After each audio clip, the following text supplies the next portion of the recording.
is coming. You'll get direct. Gene Randall in Washington. This is a special edition of CNN Saturday Morning. The Reverend Jesse Jackson and Yugoslav President Slobodan Milosevic met for 3 hours today.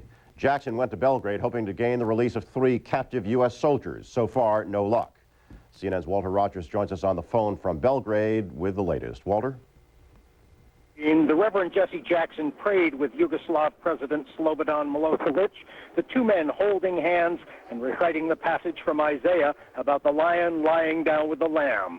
Reverend Jackson made a humanitarian appeal to the Yugoslav president to release 3 captured American soldiers. But after that 3-hour meeting with the Yugoslav president, the answer is still no. Nonetheless, Milosevic granted Reverend Jackson another meeting with the U.S. Army soldiers, and this time they took along some clergymen for a prayer service. That meeting with the soldiers just concluded. Jackson appears to have made less progress on the diplomatic front. Yugoslav Foreign Minister Jovanovic told the Reverend Jackson that there will be no reduction of Yugoslav forces now in Kosovo until NATO withdraws its forces from Yugoslav borders and stops the bombing. Jovanovic also insisted NATO must pay reparations to rebuild and reconstruct Yugoslavia after the bombing campaign. Meanwhile, NATO planes dropped leaflets over Belgrade just a short while ago. These were leaflets, essentially propaganda, warning Serbs that their president, Mr. Milosevic, is gambling with their territory and their lives, and then pointing out how much land has been lost under Mr. Milosevic. Gene? Walter Rogers in Belgrade. Thank you, Walter. Donna? Jesse Jackson called into CNN this morning on the phone. He said that the United States soldiers that he visited yesterday are being treated humanely. There seems to be no real movement to try them, to further humiliate them. Right now, we're really looking at solutions, how to disentangle the crisis, not how to expand it. Jackson said other ministers in his group were scheduled to visit the captive soldiers today. There were tight restrictions on yesterday's visit. The soldiers were not allowed to speak to one another, but Jackson was allowed to lead them in prayer and speak to each of them separately. These pictures are the first that the West has seen of the captured Americans in a month. I want to remind you that the information coming from Yugoslavia is subject to restrictions set by Yugoslav authorities, and CNN must seek permission to videotape news events, and unrestricted travel is not permitted. It's about 3 minutes after the hour as we continue our coverage here on CNN of what's going on in Yugoslavia and how the White House is reacting. We get some new information from our Chris Black at the White House. Chris. President Clinton has signed a comprehensive trade embargo that imposes complete trade restrictions on Serbia. This would go way beyond the arms embargo that has been in place for some time. White House officials say that the intent of this new embargo is to restrict the flow of any oil going from the United States into Serbia, but it goes way beyond that. It is a comprehensive trade embargo that basically affects all commerce. Nothing that the United States is selling now to Serbia or that Serbia sells to the United States can go either way. This is a follow-up on the NATO summit last week. President Clinton and the NATO leaders discussed tightening the economic screws on Serbia by imposing economic sanctions, and the United States once again is leading the way among the NATO allies and beginning with a unilateral trade embargo that takes place immediately. Back to you. Chris, the White House was not necessarily in favor of Jesse Jackson going to Yugoslavia, but they also briefed him before he went. And now that we have a little bit more information back from him about his meeting with the soldiers and meeting with Milosevic, have you had a chance to talk to anybody there? Is there any reaction coming yet? Well, the White House officials say that they're waiting to hear from Jackson. They do not anticipate speaking to him until he gets back into the United States. They do not want it to appear that Jesse Jackson is on an official mission from the U.S. government. They did discourage him from going. They were greatly concerned about his safety. They could not guarantee that. But they were also very concerned that President Milosevic would manipulate Reverend Jackson and use this purpose for his own ends. They also didn't want President Milosevic to get the wrong idea and think that he could perhaps negotiate NATO's terms. They say there's no negotiation on those terms. He has to pull all his troops out of Kosovo and let the ethnic Albanians go home in peace under the care of an international peacekeeping force. Okay, Chris Black at the White House. Thanks. Gene? Relief agencies in the Balkans are asking for more money to help deal with what a UN draft resolution calls an escalating humanitarian catastrophe. The bulk of that flow of Kosovo refugees has ended up in Albania. CNN's Nick Robertson is in Morina at a refugee camp just across the Yugoslav border. Nick? Well, Gene, right here on the border, about 5,000 deportees have come across Most of them tell us they come from the town of Prizren, about 15 miles away. They've been coming in cars, they've been coming in tractors. Some of them have been coming on foot, but there's been a development in the last 15 minutes. We're being told by some people now that their cars are being taken away. In fact, very few cars are now coming across the border. A lot of people just coming on foot. One old man we saw earlier on today, he was in such a poor condition, had to be carried. Many of these people, you have to understand, are walking. It's been hot here. They've walked either 5 miles from where they've been dropped off, or some people have walked 15 miles all the way from the town of Prizren. And they're not in shape. These people are city dwellers. They don't live in the countryside, and this is a very tough ordeal for them. Now, when they get to the border here, humanitarian aid officials have been handing out to them blankets, they've been handing them fruit, they've been handing them food parcels to help keep them going. The people that we've been talking to here today have been telling us that they left Prizren very much because of their security situation. The police will not guarantee them their security anymore. They have to leave, and their food has been running out. They've been living off reserve foods. A lot of families keep reserve food supplies in the houses. They say that's running out. When they go to the stores to try and buy more, there's nothing there. They're told that Albanians cannot buy food. And another interesting tale we're hearing today along the road, as well as we're being told that by deportees, that the Serb police are robbing them. They say that they're seeing people in uniform that they recognize. They mean other Albanians, ethnic Albanians, that are in uniform and digging trenches by the side of the road. This is a tale we've heard from other parts of Kosovo as well, where young men have been conscripted into the army, sometimes in order to get food for their families. Other reasons also, they're conscripted into the army and they're forced to do trench digging and such like. And we're having reports, people coming out of Kosovo today, telling us that's what they're seeing on the road to the border with Albania here. Nick, how much more pressure can they take in that particular camp with this new flow of refugees coming in? Well, Gene, it is at a critical phase here. So far, the throughput has been over 270,000 people, we're told, that have come across here and moved on. There is a further 100,000, about 20 miles down the road from here, in the town. The apartments are full in the town. The refugee camps are full in the town. And aid officials are desperate to move this logjam of people further into Albania so that they can release these spaces in the refugee camps for these new people coming in. Yesterday, 12,000 people came. So far, 5,000 or so today. They need the spaces in the camps. They need to transport these people further into Albania, and they're having difficulty arranging the transportation to do that with, Gene. Nick Robertson on the Yugoslavia-Albania frontier. We'll be back in just a moment.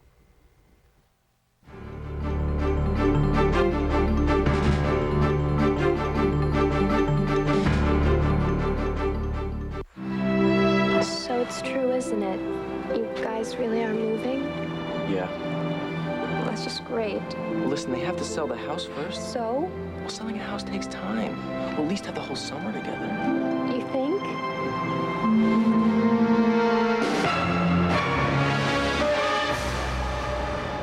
Goodbye. I'll miss you. Nobody knows homes better than Better Homes and Gardens Real Estate. Nothing can top America's #1 sirloin steak. Give me the Applebee's house sirloin. House sirloin. House sirloin, please. Except our new toppings. Whoa, stop. You think you can top #1? Yeah, with aged Parmesan and melted mozzarella. Smothered. Hot. Chopped fresh basil, garlic, and ripe tomatoes. Ooh, fresh. Or coated in cracked peppers and spices with a creamy peppercorn sauce. Zesty. Spicy. America's #1 sirloin steak. 3 new ways for a limited time. Gotta try an Applebee's sirloin topper. Right now, you belong at Applebee's. There are some colors you can only find in the country. Deep forest green, rich cranberry red, and these were the inspiration for the Country Colors collection, crafted in America, only by Ethan Allen. A surprisingly affordable way to bring a fresh look to your home, whether it's a farmhouse or a penthouse. Hurry in. Ethan Allen's spring sale is on now. Why are you following me? The trap. I've got a proposition for you. Is set. Sean Connery. You're playing both sides. Catherine Zeta-Jones. You'll have it all. Entrapment. Rated PG-13. Now playing. So many shirts, so little time.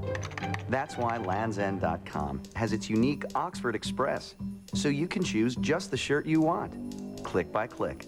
LandsEnd.com. It's the website that fits you. Get up! Monday night. The NBA's on the Superstation. With time running out, the pressure's on in the Big Apple. Find out if Boston can spoil the Knicks' playoff hopes. Celtics and Knicks, Monday night at 8 on the Superstation. Get on. And welcome back this Saturday morning. We were just hearing from our Nick Robertson in Albania, and although fewer Kosovar Albanians have migrated to Macedonia, the refugee situation there is also severe. The Stankovic border camp is the Macedonian version of Marina, and that's where we find CNN's Tom Mintier. Tom? Donna, there are more than 30,000 people crammed into this camp. Imagine, if you will, an area about the size of a city block in New York City with 30,000 people living about 3 or 4 feet apart. We also are seeing more refugees coming across the border in an area about 70 kilometers outside of Skopje. There was a basic movement of refugees, 200 to 300, that basically had walked a very long way coming across the border. They had probably been walking for at least 20 to 30 hours. Some of them were in very, very bad shape. This is an indication of how many people still remain to come out. Yesterday, there were 8,000 who crossed the border here into Macedonia, and it is a severe problem that the UN officials are trying to deal with. The United Nations High Commissioner for Refugees is now asking non-European countries to start taking the Kosovar Albanians out of the European theater to provide them safe passage. Steve Kuykendall is a congressman from California, and you're here on a tour of the camp. Can the United States do more to bring the Kosovars to the United States? Because these camps are severely overcrowded. There's no more room. You know, I don't know whether we can or not. We agreed, I think, earlier to take 20,000. We haven't taken those yet. Plans, in fact, I was talking with one of the officials on the way in. What were the plans and when they would be moving them, and they didn't have a specific answer yet on when we could start moving ours. That seems to be the problem. And that seems to be the problem with many of the things involved in this theater of operations for America right now, whether it's on the military side or the refugee side. This is clearly a humanitarian disaster in many cases. I think we've got almost a miracle to date that we haven't had more deaths than we have in these camps, just because of the crowding and the extensive health condition of the people that are here. There's a great deal of concern for disease spreading in an area like this. You put 30,000 people so close together. That's one of the biggest concerns they have, is they said you just got them so tightly in so many places, and there's if somebody gets sick and it's a contagious disease, it'll just rip through this place. Do you think the NATO nations and the United States as well has a responsibility to take more of these people more rapidly, to take the pressure off these camps? Whether or not they should take them more rapidly, they should certainly assist in such a way that they remove the stress that it's causing. Now, whether that means come in and the refugees stay here and we can expand the facilities for them, or move them to other locations that are easier to handle. Clearly, this one, quite frankly, is only 10 kilometers or so from the border. This is a pretty risky out front location in the event of even hostilities. This is well within artillery range of the border if somebody decided to shell this place. I know you'll be meeting with Macedonian officials when you're here. Are you going to try to encourage the Macedonian government to allow the UN to expand these camps to house the people that really need the shelter? Tom, I wish I could tell you exactly, because we're split in two groups right now, and one group is meeting with them, and they would be able to answer that question. I can't. I'm sorry. All right. Thank you very much. Again, there is a congressional delegation here touring the Stankovic camp, getting a first-hand view of what the situation is here, but what UN officials say is it's a dire situation. I'm Tom Mintier, CNN, reporting live at the Stankovic camp in Macedonia. All right, Tom, thanks. It's about 14 minutes after the hour. We check in with Orlin Sidney and get a check of the weather for you. Orlin? Good morning. Looks like a pretty good day for you in a lot of places of the nation. We've got two main areas of storminess, one of them in the western United States, the other in the east. This eastern storm system brought some much needed rainfall to the southeast over the weekend. Now, I think folks just want to get rid of it so we can get some nice sunshine in here and maybe some nice warmer temperatures. We're going to see thunderstorms moving off the coast of North Carolina today, but head back to the west, you find another storm system that's dropping rain and snow across the Rockies, and some of that snow has actually been heavy over the past 72 hours. Run for the roses today, no problem in your forecast. Sunny and mild, high temperature about 75 degrees when that gets going about 5 p.m. local time. Here's our storm system map now. This is the one we talked about in the west, and here's our storm in the east. There's also a new system that's rotating onto the coast across the western United States. This area will probably just be rainfall across Seattle and then continuing inland across the Cascades into parts of northern Idaho right through the Panhandle. Head south of this, though, this area of low pressure is the one that's going to cause problems. We have seen over the past 72 hours Colorado Springs with 8 and 1/3 inches of rain. Could see up to 12 inches of new snow in places that have already seen some heavy snow. We'll have a look at your forecast a bit later. We'll have more news after this. There's something out there. Something underneath that sand. They came to uncover its secrets. Oh my God. I think this may be the Book of the Dead. What they did You must not read from the book! was unleash a force Go! unlike any the world has ever known.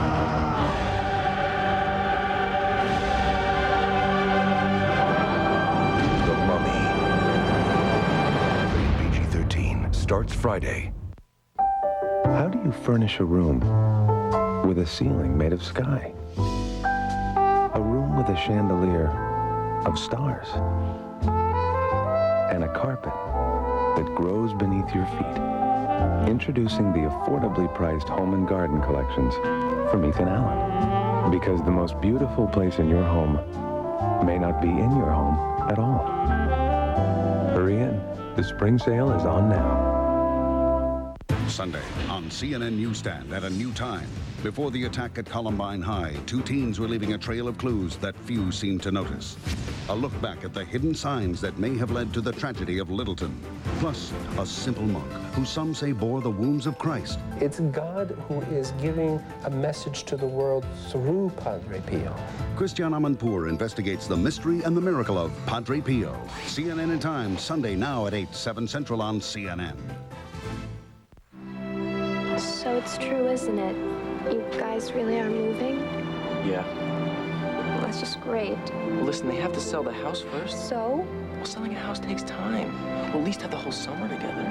You think?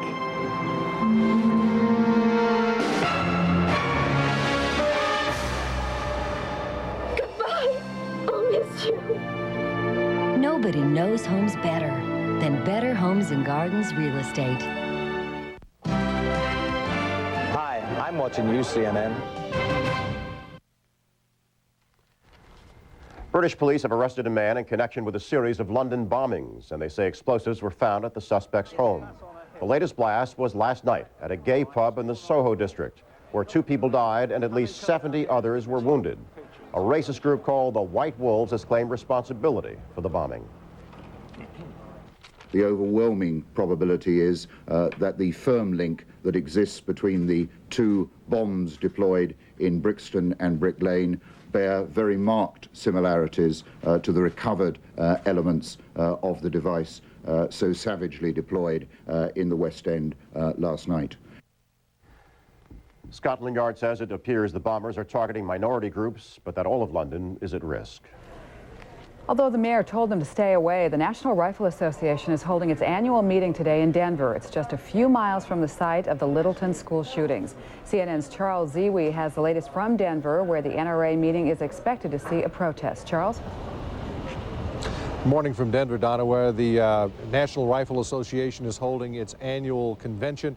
We're at the Adams Mark Hotel right here in downtown Denver, which is expected in several hours to be the focal point of what could be a massive demonstration by hundreds of high schoolers and anti-gun activists from throughout the country who've come here to protest the NRA convention at this particular time. Denver Mayor Wellington Webb saying during the week the NRA was being insensitive by insisting on holding its convention today. The convention scaled back its activities, including gun exhibits and a gun show that is normally held in conjunction with the group's national meeting.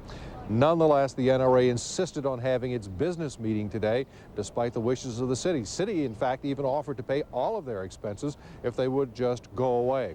Gun advocates here in Colorado and around the country say it's part of their Second Amendment rights and First Amendment rights to have this meeting today, to express their opinions. But people here in Denver, and especially in Littleton, Colorado, the scene of the Columbine High shooting, say that this is still a very hurtful time for this entire Denver metropolitan area, and the NRA is just adding to that hurt and that grieving process by insisting on having its meeting today. Now, in the investigation of the shooting, It's being reported by the Denver Post this morning that the parents of Eric Harris are demanding full immunity from any sort of prosecution before they'll talk to police. That is not confirmed. There are reports, however, also that the parents of Dylan Klebold, the accomplice gunman in the shooting, are cooperating with police and have been interviewed several times by officers. Officers continue to investigate leads in the case, well more than 1,100 leads so far in the case. They say they are honing in on who may have helped Harris and Klebold commit that attack on Columbine High that left 12 students and 1 teacher dead. Donna? All right, Charles, thanks. And we take a quick break here. We come back with more news on CNN Saturday Morning right after this.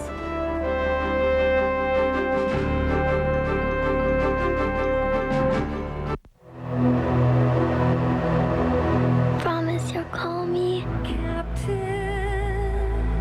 I will, I promise.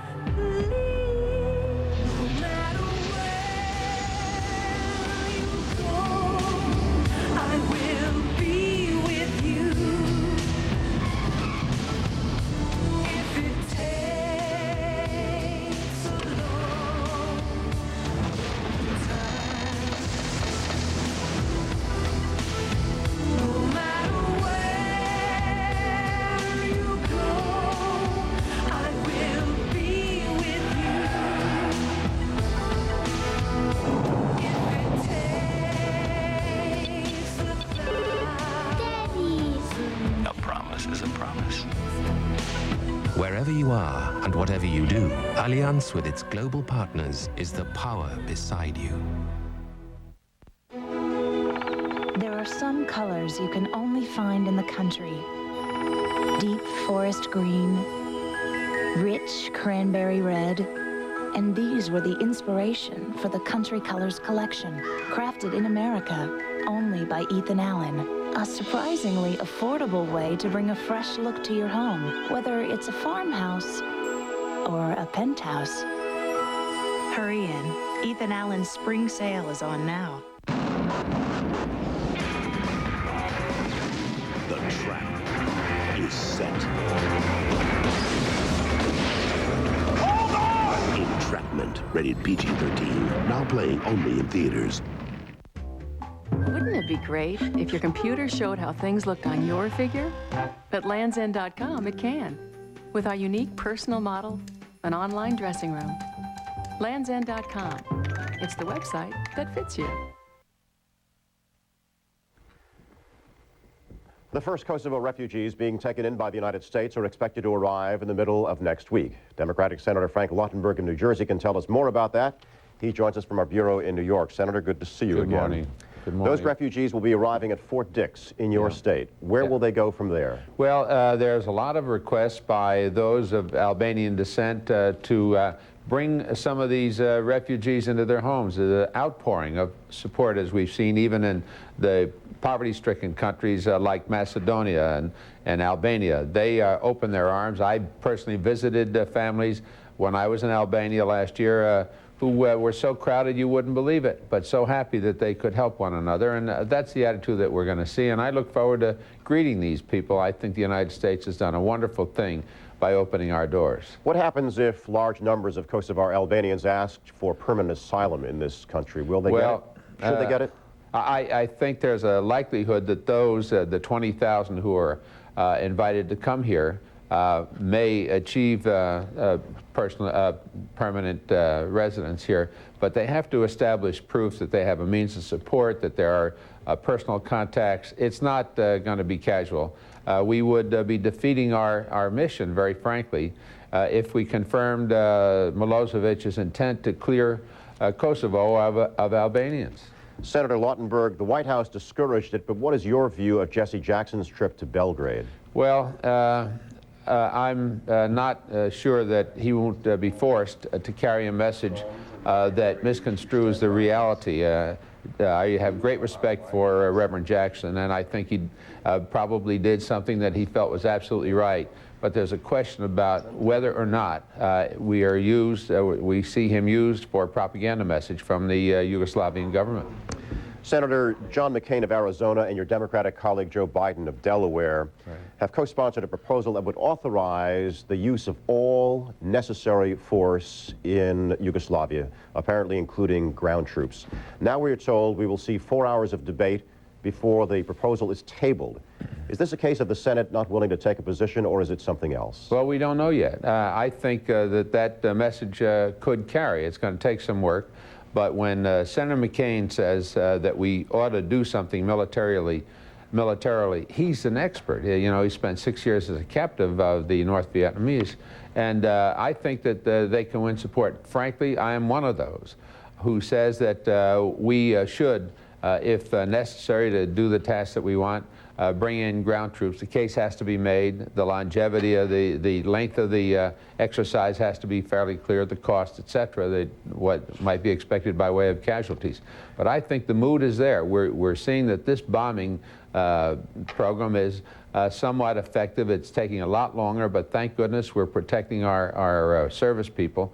But it's not as quick a conclusion as we thought it might be, and that's disappointing to some, but we want to get that job done. This is a benchmark thing for mankind, and if we succeed in doing this, it will last through centuries ahead. That says don't do these things, because the free world is going to stop you dead if you try it. Do you think there is any kind of growing consensus that there was some kind of miscalculation at the outset when Secretary of State Madeleine Albright, for instance, went on the record as saying that it might take a few days of force for Slobodan Milosevic to change his ways? Obviously, we're in a position to second guess, because the outcome was far different than that which we thought. And that one day will be very seriously reviewed. But I thought it would be over quicker. I thought Milosevic would say that this is not something that he can endure. But he chooses to ignore all of the rules of behavior that we expected. His country is being devastated, but he still insists that the killing, that the displacement of the Kosovars is more important than anything else. The man is mad, and I hope that one day he'll stand in front of a war crimes tribunal for his ethnic cleansing and pay a personal price as well. One final question, Senator Lautenberg. Do you see a NATO strategy which at this point is working? I think so. It's working now after the sobering moments of the early days when we thought this would be over in a flash. The NATO countries are really cooperating together. I've been in Belgium at NATO headquarters, at SHAPE headquarters, and I see even those reluctant who feel that they may pay a price, those bordering countries, are there firmly with the United States and in sharing this humanitarian effort. And we have to continue, and I'm pleased that the United States has provided the leadership that we have. I would rather, once and for all, say that our grandson should not have to go to war if we can firmly conclude this and on behalf of the free world. Democratic Senator Frank Lautenberg of New Jersey joining us from New York. Thank you, Senator. Thank you. Donna? And at about 28 minutes after the hour, some heavy rain to talk about with Orland Sidney in the weather.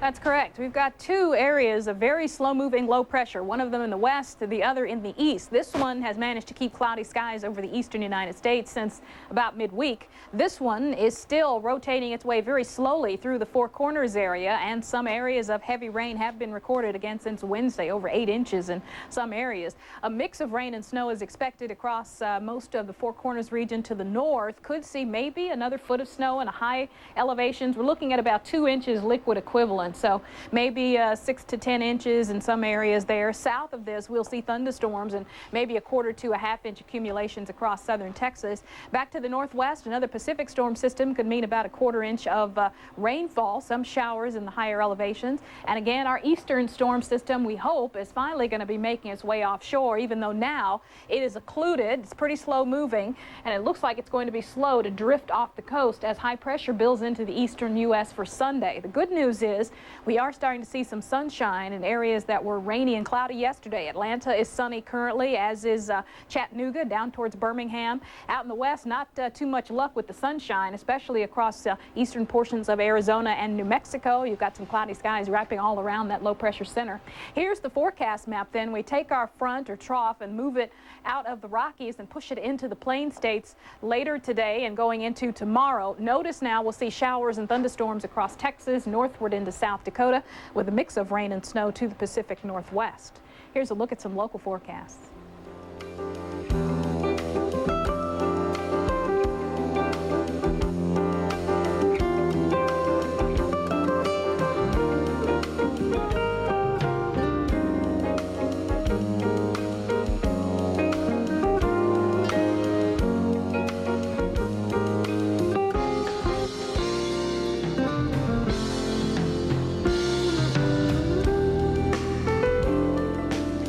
Your extended forecast is up in the next half hour. Donna? Orland, thanks. Still to come on this special edition of CNN Saturday Morning, cards, checks, letters, and cash. The tragedy in Littleton, Colorado struck a chord, and people are sending more than just condolences. Judy Woodruff and Bernard Shaw take you inside politics. Weekdays, 5 Eastern on CNN. Ándale, ándale. Arriba, amigo, arriba. It's La Costa and La Costita time. And time to bring the whole family in for a great Mexican lunch or dinner. At La Costa and La Costita, our authentic family recipes are cooked home style with only the freshest ingredients. And they are yours to enjoy, served piping hot from the oven. So take a break from cooking. Come join the endless celebration. La Costa in Southwest Portland and La Costita in Clackamas. An endless celebration. And happy Cinco de Mayo. Say goodbye to that favorite shirt? Not if you've got DD7. DD7 is a super concentrated formula that removes stains but won't harm fabric. Dye from a red sock, ink, iodine, a little DD7, and goodbye to unwanted stains. Restore curtains to like-new whiteness. DD7 is a whiz on carpet, even upholstery. Think of the money you'll save. It's goodbye to those unwanted stains forever. DD7 is available at fine retailers everywhere. Sports Tonight with Fred and Vince, 11 Eastern on CNN.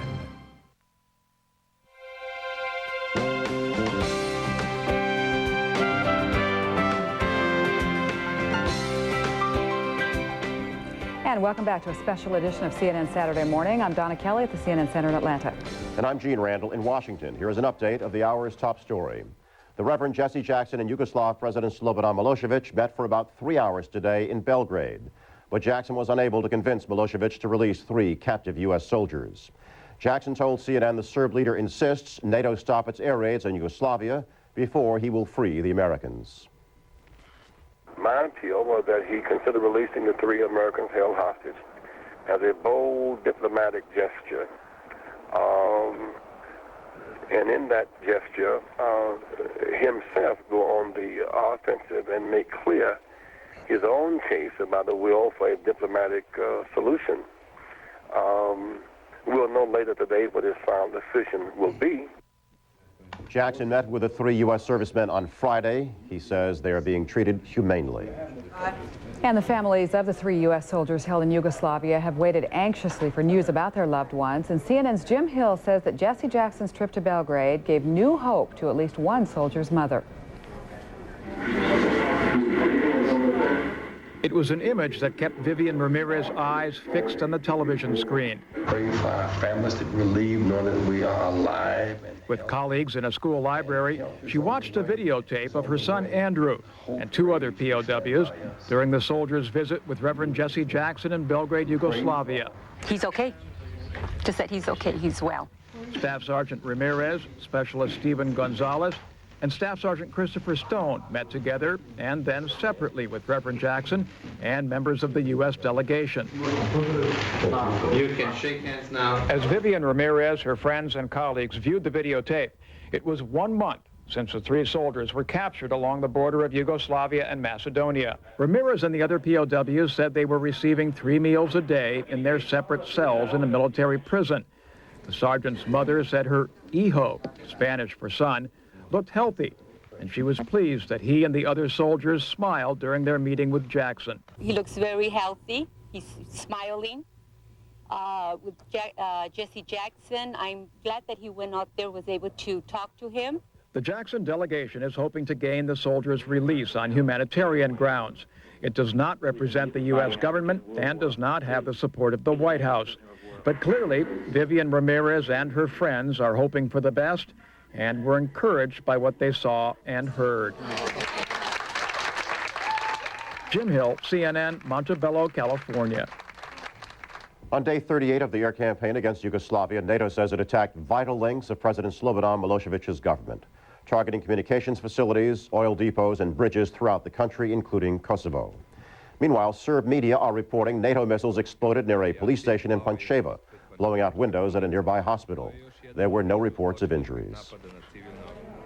In his weekly radio address today, President Clinton turned his attention to pollution and new rules, he says, are needed to clean up the air that we all breathe. Mr. Clinton endorsed EPA proposals urging tougher standards for auto pollution. The proposal calls for cleaner running automobiles and cleaner gasoline. Beginning in the year 2004, manufacturers would start producing vehicles that are 75 to 95% cleaner than those rolling off the assembly lines today. And the health benefits would be enormous. Every year we can prevent thousands of premature deaths, tens of thousands of cases of respiratory illness, and hundreds of thousands of lost work days. According to some estimates, the benefits of the proposal may outweigh the costs by as much as 4 to 1. And the EPA, for the first time, is proposing sport utility vehicles be brought in line with cars in terms of tailpipe emissions. And when we come back, nuclear secrets that wound up in China's hands outraged members of Congress, and lawmakers are pointing fingers and demanding answers. So it's true, isn't it? You guys really are moving? Yeah. Well, that's just great. Well, listen, they have to sell the house first. So? Well, selling a house takes time. We'll at least have the whole summer together. You think?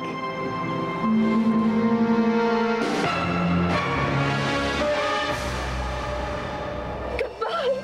I'll miss you. Nobody knows homes better than Better Homes and Gardens Real Estate. There are some colors you can only find in the country. Deep forest green, rich cranberry red, and these were the inspiration for the Country Colors collection, crafted in America, only by Ethan Allen. A surprisingly affordable way to bring a fresh look to your home, whether it's a farmhouse or a penthouse. Hurry in.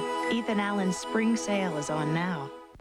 For Mother's Day, Zales has this stunning 1-carat diamond bracelet for $3.99. It's the perfect way to say thanks to the woman who's given you everything. At Zales stores nationwide, or shop online at Zales.com.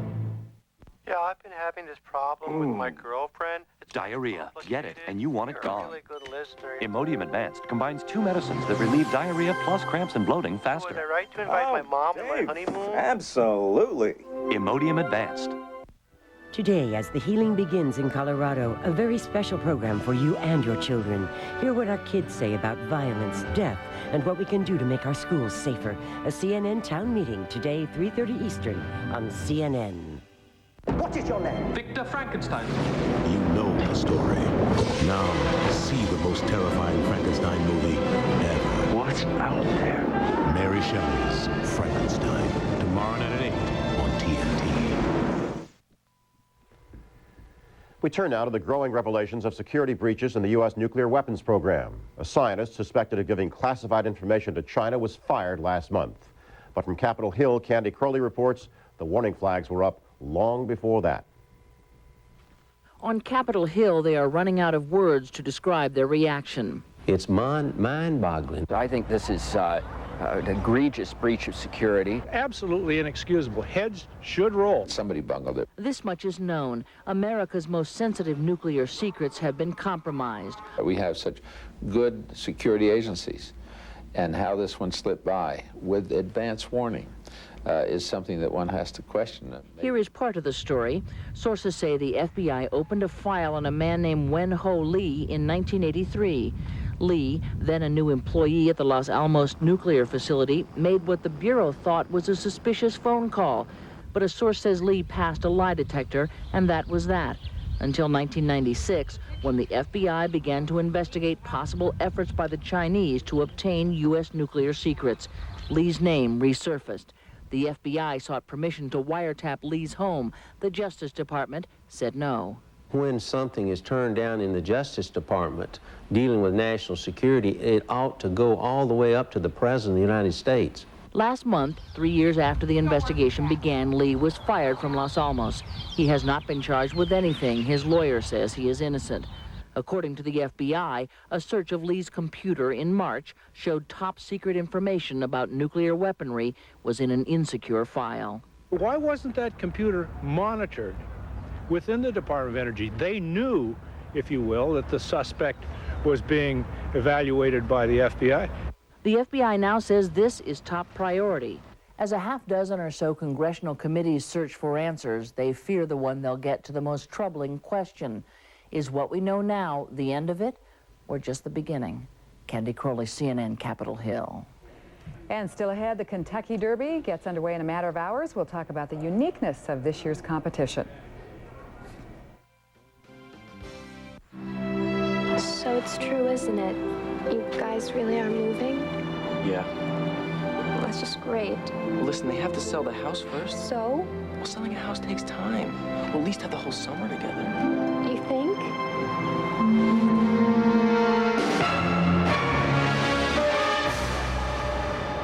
Goodbye. I'll miss you. Nobody knows homes better than Better Homes and Gardens Real Estate. Hertz Freedom Rates only $33.99 a day at participating U.S. airports. Guys, come and see my castle. With the freedom to pick up and drop off anytime. Just keep it over a Saturday night. Hertz will provide the great rates. What castle? The rest is up to you. Hertz Freedom Rates, only $33.99 a day at participating U.S. airports. With the freedom to pick up and drop off anytime. Just keep it over a Saturday night. Hertz will provide the great rates. The rest is up to you. Get up! Monday night, the NBA's on the Superstation. With time running out, the pressure's on in the Big Apple. Find out if Boston can spoil the Knicks' playoff hopes. Celtics and Nets, Monday night at 8 on the Superstation. Get on up. I'm watching you, CNN. On the quest to make history at the Kentucky Derby today, only 5 people involved in the Run for the Roses have won 3 straight. Trainer Bob Baffert could make it 6. CNN SI senior correspondent Nick Charles has a preview. The horses have warmed their engines all week here at Churchill Downs. Friday, one of them shut down when Al Jabber scratched. Now it's a field of 19, and there will be 2 fillies joining the Derby dance because 2-time defending champion trainer Bob Baffert revealed he's running excellent meeting. You know, everybody's saying maybe the fillies are better than the colts. Well, just in case they are, you know, if I hadn't run her in 3-ring wins the Derby, I think I'd be kicking myself for the next couple of years. So we got all the bases covered. Baffert now has 3 horses in the race: the filly, the long-striding morning line favorite colt, General Challenge, and the grinded-out, looking to get the distance colt, Prime Timber. And while they will probably get the most play at the betting windows, this is a Derby loaded with other possibilities. Every year you got 8 or 10 really top horses. You got 6 or 7 horses that could be horses, and those could be have won it. With a near-capacity crowd of 19 horses running, you've got to have patience, but you've got to have early position. It's going to be a very fast pace. It's got to be. Everybody's terrified of traffic. Most seasoned jockeys, including 2-time Derby winner Chris McCarron, who's riding Stephen Got Even for Nick Zito, says you have to negotiate your way differently in this jam-packed field.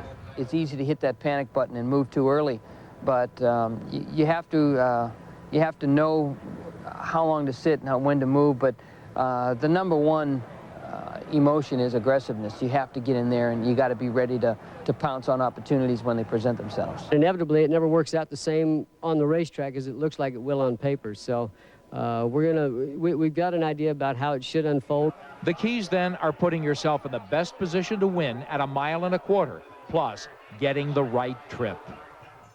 But you still, the cream rises to the top.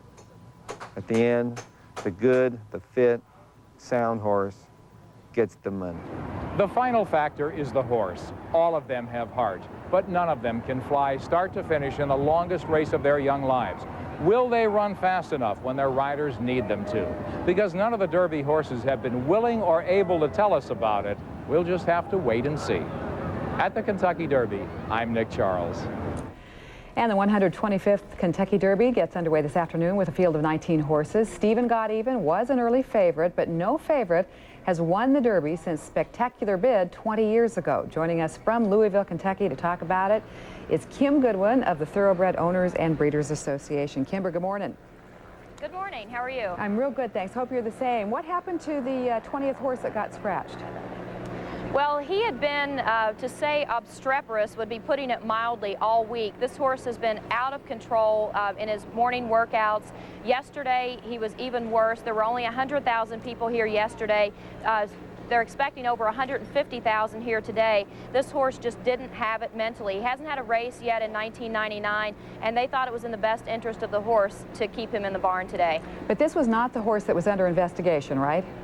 No, the horse that was under investigation is Valhall. He will be running. They're expecting him to be one of the early pace setters in the race. He won the Arkansas Derby under suspicious circumstances last time out. But the rider got removed, but the horse stayed in. Right, and actually the owners of the horse had to get a court injunction in order to be able to run. Because with the capacity field, it's done on earnings, and this horse, without the purse earnings from the Arkansas Derby, would not have qualified to run in the Kentucky Derby today. They did remove the rider because he's the one under suspicion for carrying what they call a buzzer or a battery, which is illegal, and if they find him guilty of that, he'll be banned for life from racing, as he should be. Kentucky Derby, very exciting for a lot of folks. What makes it such a tough race? Well, this is it. You know, this is the Stanley Cup, this is the Super Bowl, this is the World Series, and you have to have a great season, and you also have to be peaking on the right day. You have horses that are trying to go 1.25 miles. None of them have ever done that before. 150,000 screaming fans, and also they're very lightly raced, some of them. So you've got to have luck, you've got to have good position, you've got to have the right rider, and sometimes you almost have a parting of the Red Seas in order to get through. You know, it was interesting to me, Kimber, when I was looking ahead in some of the notes here this morning, you said luck and strategy sometimes, that when you're in the big leagues like this, more valuable than skill. Really it is, because when you get to this level, these horses, we're talking the top 5, 6, 7 horses are so closely matched in ability that if you ran them in a straight line, they would cross the finish line almost together. So in a race like this, where you can't differentiate that much talent-wise, it's sometimes who gets the best trip. And you heard Chris McCarron say earlier, you have to be aggressive and you have to have confidence in your horse. You have to know when you push that button that your horse is going to respond and go when he needs to. Since you're talking about the Derby and we talk about places coming in first, second, or at least to show, what about the horse, the jockey, and the trainer? Is there any way that you can place those or put them in order of importance? Well, I believe that the horse has to be number one, because a bad jockey can make a good horse lose, but a good jockey can't make a bad horse win, is the way I always equate it. Obviously, there are trainers that are here that know what they're doing, and that's why they're here every year. They don't call Bob Baffert Derby Bob for nothing. You also have Nick Zito, who's won 2 Derbies in the 90s, and D. Wayne Lucas, who's won 3 Derbies total, 2 in the 90s. So those guys have a program, and they develop a horse the right way, but in my opinion, it's really, you've got to have the right horse. What horses do you see look good to you? Well, I like Vicar a little bit. This horse has done nothing wrong. He's had 2 races at Churchill Downs. He has a win and a second. That's very important for horses, I think, to have a race over the track and prove that they like this surface at Churchill, which sometimes can be a little bit quirky. And I also like Prime Timber. He was second last time out in the Santa Anita Derby, but he threw a shoe. So I don't know about you, but if I lost a shoe in a race, I'd have a hard time finishing. So he's looked very good on the track all week. And don't discount the filly. Excellent meeting. She hasn't lost a race since last November, and she might have what it takes. We'll know shortly. Nice to visit with you. Thanks. Kim Goodwin, who's with the Thoroughbred Owners and Breeders Association. Thanks. And for more on the Kentucky Derby, log on to our website at cnnsi.com. We take a look at the weather for Derby Day and all across the country when we come back. How do you furnish a room with a ceiling made of sky? A room with a chandelier of stars? And a carpet that grows beneath your feet. Introducing the affordably priced Home and Garden collections from Ethan Allen. Because the most beautiful place in your home may not be in your home at all. Hurry in. The spring sale is on now. Promise you'll call me Captain. I will, I promise.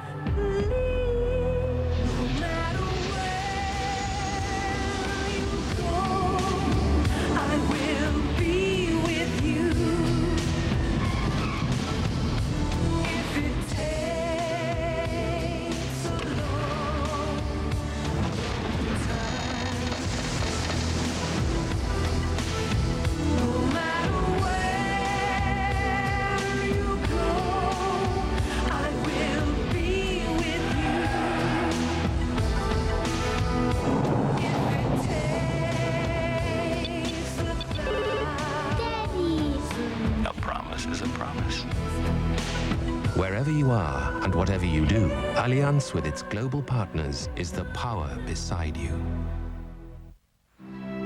So it's true, isn't it? You guys really are moving? Yeah. Well, that's just great. Well, listen, they have to sell the house first. So? Well, selling a house takes time. We'll at least have the whole summer together. You think?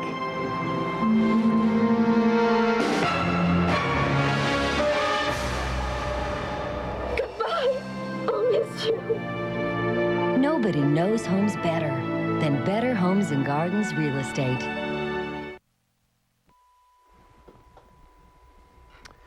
We have just gotten pictures at CNN Center of the Reverend Jesse Jackson's meeting with Yugoslav President Slobodan Milosevic. The meeting lasted 3 hours. Jackson had traveled to Belgrade, hoping to gain the release of 3 captured American servicemen. But at this point, it appears that freedom will not be granted anytime soon. One of the clergymen who traveled to Belgrade with Jackson is Rabbi Stephen Jacobs of Los Angeles, and he is on the phone with us now. I understand, Rabbi, that you met with the servicemen. There were 9 of us that were permitted at the last moment. We were given just moments' notice after Reverend Jackson met with Milosevic, and we were allowed to go back to the jail. And we met, 9 of us, 9 clergy people, met with each one for 15, 20 minutes apiece. It was just filled with comfort and laughter, talking about the goodness of people, amazing in a war-torn city, and talking about violence and bombs. We're talking about family, and we're talking about the care of Americans. It was just wonderful and deeply touching. Rabbi Jacobs, take just a few seconds here and describe, if you will, the conditions in which they're being kept. I can't tell you exactly, but they described it as being taken care of very well. Their needs are taken care of much better, I must say, in the last few days. The food is better. They're giving them reading material. They are kept alone, but each young man seems to be able to endure it. There was nothing in which they were prevented from saying anything. No conversation was guarded. They were very open. Of course, they can't wait to go home. They were in great spirits. They buoyed us. Do you think there is any chance at this point they will be freed? I want to tell you something. There's a small chance. Reverend Jackson has, when everybody says that it can't be done, he walked out with Goodman at the last second in Syria. Who knows what's going to happen between now and the time that we leave. He's going back to meet with Milosevic. I don't know what's going to happen. You never know with human beings what can happen. Rabbi Stephen Jacobs in Belgrade, we wish you all the best. Thank you. Donna? And we check in once more with Orland Sidney for more weather for us this morning. Orland? Well, the Kentucky Derby is no problem today. Should be sunny and mild in Louisville. High temperature gets to about 75 degrees. I think about 5-ish local time is when the race will be run, so that should be your top out temperature for the day. 70s and 60s are expected across the eastern United States, except for 50s where that little low pressure system is lingering on the coast of North Carolina. Cool too back across the Rockies today and tonight. You'll see readings in the 30s and 40s, 50s and 60s down into Texas. Portions of Florida will be in the 50s. Some records have been set so far this morning in parts of Florida with chilly temperatures. 70s and 60s tomorrow for a lot of the nation, mainly the eastern 2/3, still chilly across the Pacific Northwest. Your extended forecast on Monday is back into thunderstorms. That's mainly for the Central Plains, down southward into Oklahoma and Arkansas. Head up to the northwest, you'll get more showers here. Higher elevations could see a mix of rain and snow on Monday. Temperatures will be in the 50s at the surface in the northwest, but everybody else is going to be warmer than the 60s all the way down to the Gulf Coast states. By Tuesday, some of these thunderstorms could become strong. This time of year, anytime I see thunderstorms around the Gulf, I get sort of concerned. So look for potentially strong thunderstorms here. Showers to the north. Some of the showers could bring locally heavy rain, so be concerned with that too. Showers are expected across the northwest. That'll be a little more benign. Temperatures stay mild just about nationwide. We'll take a break. There's more news after this. Today, as the healing begins in Colorado, a very special program for you and your children. Hear what our kids say about violence, death, and what we can do to make our schools safer. A CNN town meeting today, 3:30 Eastern on CNN. Tonight, a special edition of CNN and Company trying to make sense of the sorrow at Littleton. How could 2 boys so angry and sad escape notice until the shooting started? I'm Mary Tillotson. We'll talk about it tonight, 7:30 Eastern on CNN. Sunday, before the attack at Columbine High, a trail of clues few seem to notice. Now a look back at the signs that may have led to the tragedy. CNN and Time, now 8/7 Central. I remember it like it was yesterday. I was hosting my first big business dinner, and I paid with my Visa card. Turns out I was over my limit. I was so embarrassed, I didn't know what to do. So I got the American Express card, and it never happened again. Call 1-800-THE-CARD. We can take your application right over the phone. Applying for the card was one of the easiest things I've ever done, and smartest. And anyone who's ever gone anywhere knows it. I have a place to cash checks, get my mail, and get help when I need it. My dad said the minute you get a job, get an American Express card. He said, trust me on this one. I've gone everywhere with it. And here's a tip. Sign up for membership rewards, and everything you charge on the card will earn you program points, so you can keep on traveling. So call now for the American Express card. You can apply right over the phone. It helped not having a preset limit. It's great getting points every time you use the card. I can call 24 hours a day. That helps. No matter what you do or where you go, the American Express card can help you do more. Let's fish. Let's do it. The Lexus RX 300. Unlike other sport utility vehicles, it's the first luxury SUV that doesn't ride like a truck.